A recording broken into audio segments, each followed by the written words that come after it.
Conference बुलाई है आपने, इस प्रेस कॉन्फ्रेंस का क्या उद्देश्य है और क्यों ये कॉन्फ्रेंस जो है बुलाई गई है? सर्वप्रथम मैं अपने सभी पत्रकार बंधुओं का और जो चैनल से संबंधित हमारे योग्य साथी हैं उन सब का एसएस जैन सेवा सफीदों मंडी की ओर से हृदय के अनंत गहराइयों से बहुत बहुत स्वागत करता हूं कि आप हमारे छोटे से निमंत्रण पर इस प्रकार जैन स्थानक में आप आए हैं। आज का जो दिन है वो चतुर्मास में के हेतु साध्वी जो आई हुई हैं, विद्वान साध्वियाँ, उनका प्रवेश का दिवस था। आज वो यहाँ पधारी हैं। चतुर्मास प्राय करके हिंदू धर्म के जितने मुख्य रूप से घटक हैं या मुख्य धर्म हैं, उनमें ये 4 महीने अगर उनको कहा जाए, सावन, भादो, आसोज और कार्तिक, इन 4 महीनों में चाहे सनातन संप्रदाय से हैं या सनातन के अन्य घटकों से हैं, वो सभी साधु संत 4 महीने की एक जगह स्थिर वास में होकर के धर्म आराधना करते हैं और जो आम जन हैं उनमें भी इस प्रकार की धर्म भावना फैलाते हैं। और ये 4, इसके पीछे अन्य कारण ये है कि वर्षा काल शुरू होने का ये अवसर है और इस कारण से छोटे छोटे अनेक जीव पैदा हो जाते हैं। उनके दैनिक चर्या में इन जीवों के हनन होने का आशंका बनी रहती है और इस कारण से जगह जगह पहले स्थानों में पानी भर जाते थे, मार्ग दुर्गम हो जाते थे। तो इस प्रकार की व्यवस्था पुरातन समय से है कि भी इन 4 महीनों में साधु वृंद साधक अपनी एक जगह 4 महीने रह करके अपने तप जप और अनुष्ठान कर सकें। इस हेतु ये 4 महीने का विधान किया गया है। इसी के लिए सफीदों जैन समाज ने इन गुरनियों को और इनके मंडल में जो अधिकारी मुनि राज हैं उनको विनती लगाई थी कि भी हमारे क्षेत्र की धर्म जागरणा हेतु 4 महीने का चतुर्मास प्रदान किया जाए। तो गुरुओं ने बड़ी कृपा की, सम्मेलन होता है, उस सम्मेलन में ये घोषणा होती है। तो जो इस संघ की, श्री सुदर्शन मुनि संघ की प्रमुख साध्वी महाराज श्री लीलावती जी महाराज अपनी 2 शिष्याओं के साथ, जो 3 ठाणे हम बोलते हैं, 3 संख्या, इनका चतुर्मास सफीदों को प्रदान किया और उस हेतु आज ये साध्वियों का सानंद धर्म जागरणा सहित, धर्म प्रभावना सहित और आज प्रवेश हो गया है। और इस प्रवेश के समय जो भी जिन श्रावक हैं, जो भी श्रद्धालु हैं और जो भी शिष्य हैं या इनके प्रति जिनका विशेष तौर पर लगाव है, वो बाहर के अन्य अन्य स्थानों से भी पधारे हैं। विशेष तौर पर दिल्ली से, पंजाब के भी कई स्थानों से, जिसमें बुलाडा, बोहा, लहरा, खनौरी और अन्य इसी टोहाना से वह अन्य अनेक स्थानों से। और गुरुजी ने बताया कि 25 स्थानों, बाहर के 25 शहरों से इस प्रकार के श्रद्धालु भाई बहन और श्रावक श्राविकाएँ आई। सब ने अपनी भावना रखी हैं, सब ने अपनी भावना रखी हैं और इस प्रकार की भावना की है, हे गुरु जी आपका चतुर्मास और आपका यहाँ आने का प्रयोजन सफल हो।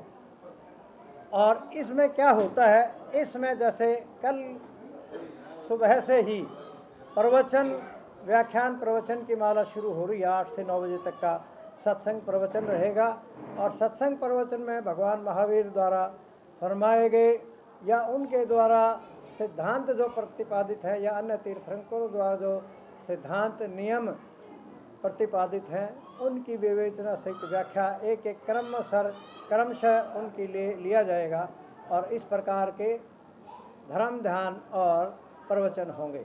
और श्रावक श्राविकाओं को भी ये आह्वान किया जाएगा कि आप त्याग तपस्या, चाहे 1 दिन का व्रत हो, 2 दिन का व्रत हो, दीर्घ तपस्याएं हैं, वो भी तपस्याएं करें ताकि इन तपस्याओं करने से जहाँ शारीरिक लाभ तो होता ही होता है, आपकी आत्मा का उत्थान होता है और जो तामसिक प्रवृत्तियां हैं उनका पतन होता है, सात्विक जो बोध है उनको उद्भव गति हो जाती है इंसान की। इस महाप्रयोजन हेतु ये चतुर्मास का इस प्रकार का आयोजन किया जाता है। सर, ये कार्यक्रम जो है कितने दिन चलने वाला है, कब तक चलेगा ये, और कितने की संख्या में यहाँ पर लोग जो है पहुँचने वाले हैं? लगभग हर शहर से जो जैन धर्मावलंबी हैं वो प्रत्येक स्थान से जैसा भी उनको समय मिलता है इस प्रकार से आते रहेंगे। और ये आज लगभग ये 13 जुलाई से शुरू होकर के और 9 नवंबर तक का ये 4 महीने का जो भारतीय पद्धति के जो सावन, भादो, आश्विन और कार्तिक पूर्णिमा को इस प्रकार का चतुर्मास का समापन होता है।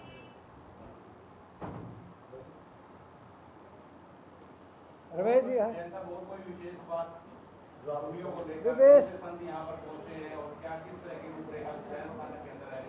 जो मुख्य जो साध्वी जी हैं हमारी लीलावती जी महाराज साहब, सन 64 में इन्होंने दीक्षा धारण की थी। सन 64 से आप ये समझिए कि तकरीबन 58 साल इनकी दीक्षा को हो गए हैं। इनकी सबसे संपूर्ण विशेषता ये है कि अपने सिद्धांतों से कहीं ये इधर उधर कोई शिथिलता की बात हो या उनसे समझौता करने की बात नहीं। चाहे कितना कष्ट आए, औषधि त्याग करना, रात्रि भोजन का त्याग है, रात्रि पानी तक का भी ये सेवन नहीं करती, औषधि भी सेवन नहीं करती। कितना ही परिचय, कितना ही कष्ट आए, कोई किसी प्रकार का अपने सिद्धांतों से समझौता करने की कोई बात नहीं है। और इस प्रकार इतनी दृढ़ संयमी हैं और सिमरन, भजन और त्याग और तप में ही अपने आप को और अपनी शिष्याओं को इस प्रकार से में लगाए रखती हैं और जन कल्याण की और श्रावकों की भी आत्मा की कल्याण की और उनकी कर्मों की निर्जरा, जो हमने साधारण भाषा में पाप कर्म किए हुए हैं उनसे छुटकारा पाने की विधियाँ इस प्रकार से प्रेरित करती रहते हैं, करती हैं, करवाते हैं।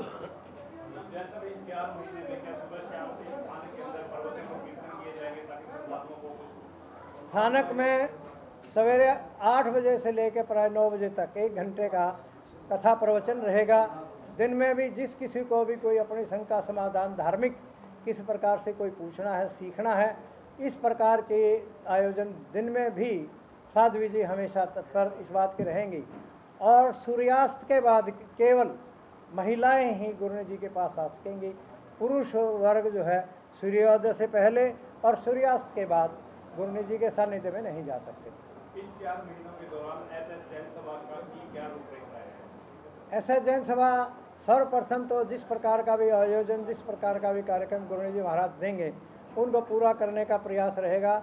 जैसे कि मुख्य रूप में व्याख्यान में है, व्याख्यान में मुख्य वस्त्रिका का प्रोवाइड करना और मुख्य वस्त्र के अलावा सामायिक के वस्त्र पहनना, आसन, माला और इस प्रकार की जो चीज़ें हैं वो आने वालों के लिए और सभी श्रावकों के लिए इस प्रकार का प्रोवाइड करना, उनका प्रबंध करना और सामायिक में बैठने के लिए प्रेरणा करना, व्रत आदि के लिए लिखना, उनका आयोजन करना, जप तप जैसे जाप होता है 24 घंटे का हो, 12 घंटे का हो, 1 घंटे का हो, पुरुषों का हो, महिलाओं का हो सेपरेट, उस प्रकार का भी आयोजन उनकी बारे लिखना, ताकि ये हो कि इस नगरी में भी सुख शांति बरसे, राष्ट्र में भी सुख शांति रहे और जो आज का ये माहौल है, आज का जो वातावरण है उसमें सात्विक प्रवृत्तियाँ जो ऊर्ध्वगामी हों और तामसिक प्रवृत्तियाँ नीचे जाएं।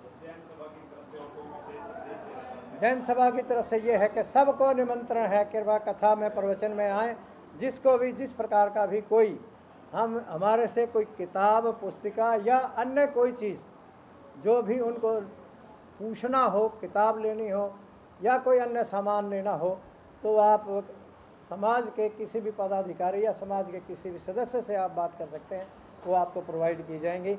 आप सबको बहुत बहुत हार्दिक निमंत्रण है और आग्रह है कि आप कथा प्रवचन में अवश्य आएँ।